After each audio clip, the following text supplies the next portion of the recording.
So there I was on the starting line of a half marathon in Seattle. The gun was about to go off. I yawned. My brother, who was running the race with me, turned and said, "Maybe you should have drank a Red Bull." And I thought, this is not a I need artificial wings type situation. Something is wrong. So this, my friends, was the start of my dark night of the soul at the tender age of 28. So before I share more about my own experience going through the dark night or to hell and back, I want to explain what exactly is a dark night and why is it so damn dark. It's really hard to articulate what exactly a dark night of the soul is. If I had to provide a TLDR on the dark night, I would say it is a transformational period in one's life. Some call it the death of the ego. Others call it the birthing of a new self. But what I would say is you need to figure out what your own dark night of the soul means for you, because it's very personal and it's hard to describe in a neat and tidy box with a bow. So I recommend the book by Thomas More, appropriately titled Dark Nights of the Soul, a guide to finding your way through life's ordeals. Thomas More is such a deep thinker. He spent 13 years in a monastery, went on to pursue his PhD in religion, and then spent 40 years as a psychotherapist. And so Thomas says this about the dark night. The dark night of the soul provides a rest from the hyperactivity of the good times and the strenuous attempts to understand yourself and to get it all right.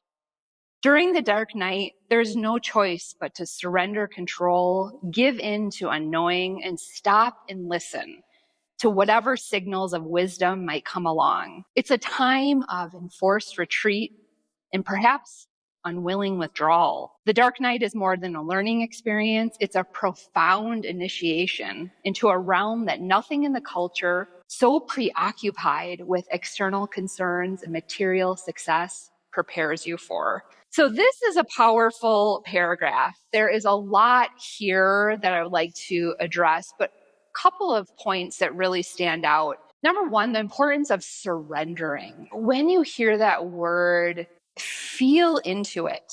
Your body may relax. You may feel this letting go. What I would say, if you do not surrender during a dark night and you engage in spiritual bypassing or escapism or numbing out, you will have a prolonged dark night of the soul. For myself, I tried to brute force my way through my dark night. And the universe was like, oh no, you need to just allow this process to unfold in its own due time. The second piece of this paragraph is about how our culture does not prepare us for a dark night. And Thomas More also discusses the fact that there isn't a lot of support for the dark night. So I'm actually going to make another video about finding the right support, because honestly, during a dark night, it can be very lonely because you're on this journey. I was only 28. I didn't know anyone else who was going through this experience. So it's really important that you find resources like Thomas More's book or different YouTube videos or teachers or therapists who are deeply familiar with the dark night and how transformative it can be, even though it's painful as all hell. So that leads me to, why is the dark night so dark? What Thomas More has to say is your dark night is liminal, an in-between place, and that explains in part why it is so uncomfortable. It is neither here nor there. It seems to take you out of life rather than further into it. It becomes difficult to find words for your experience, and you may hesitate to describe it to friends because usually they want to hear good news. They don't want to know a person is in the dark. I really appreciate this term liminal. In the dark night, you're in a transitional period where you're shedding this false self. Your authentic self or true self is wanting to emerge, but it has not done so yet. And so as a result, you're kind of wandering in the dark. You feel like you're in the twilight zone. Life may become meaningless.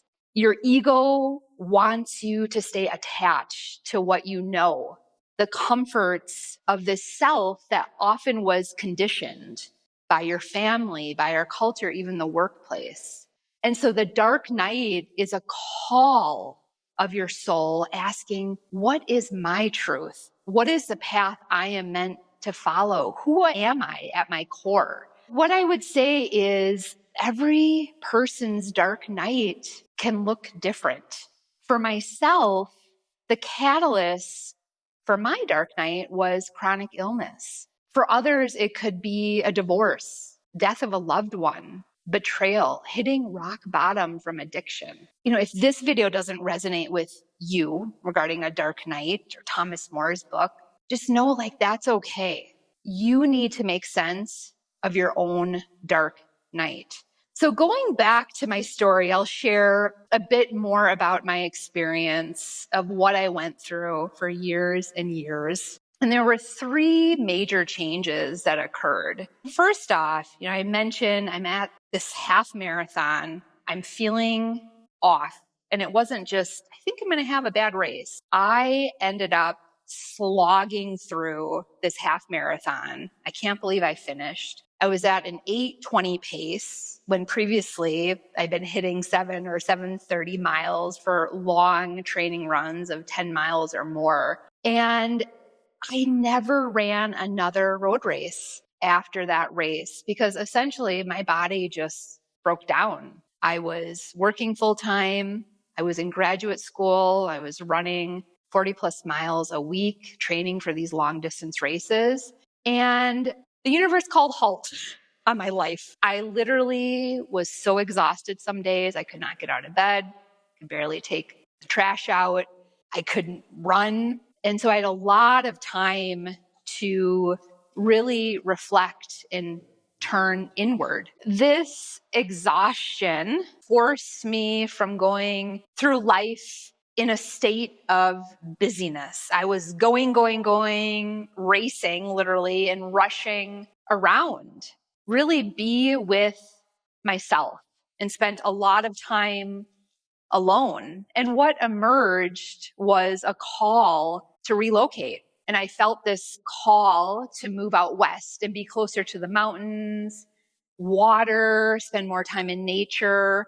And when I moved to Seattle, it was not all rainbows and unicorns. Due to the mere 78 days of sun per year, I really struggled with seasonal affective disorder. And the coach I was working with at the time said, I think the reason you're in Seattle is because this gloomy weather is forcing you to turn inward and figure out how can you help support your authentic self that is really eager to emerge. So that was the first change, is relocating.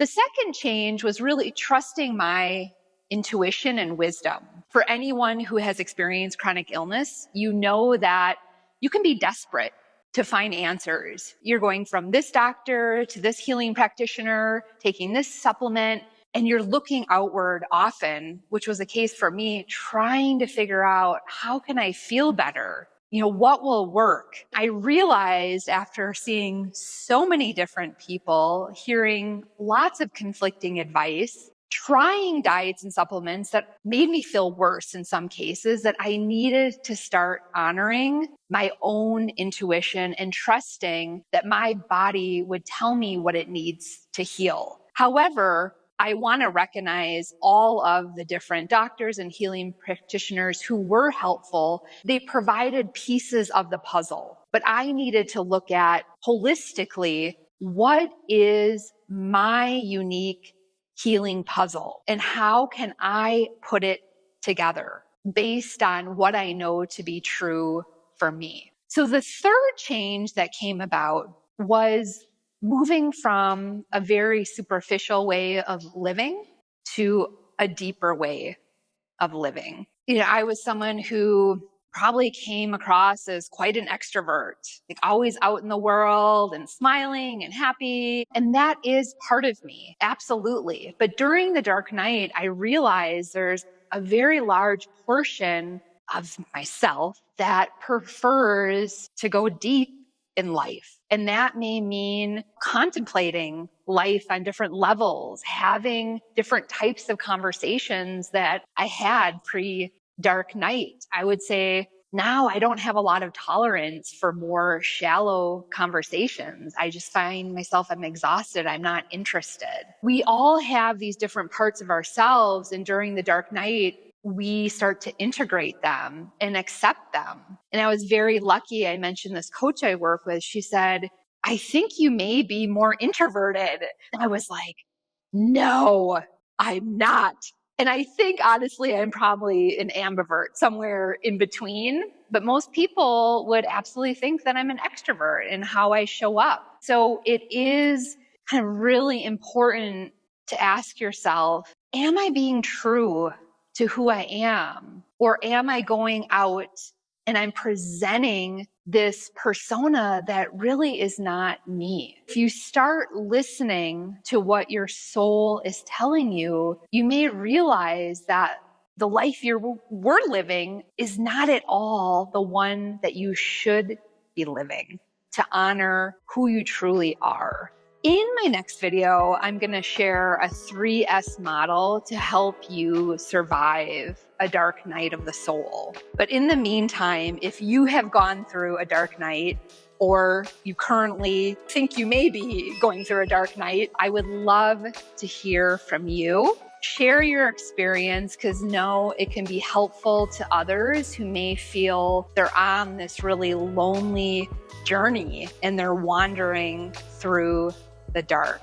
On a positive note, know if you come out the other end of the dark night and you've done your work, your life will be transformed. You will be a richer, more complex, deeper person who is really living a life based on your own truth.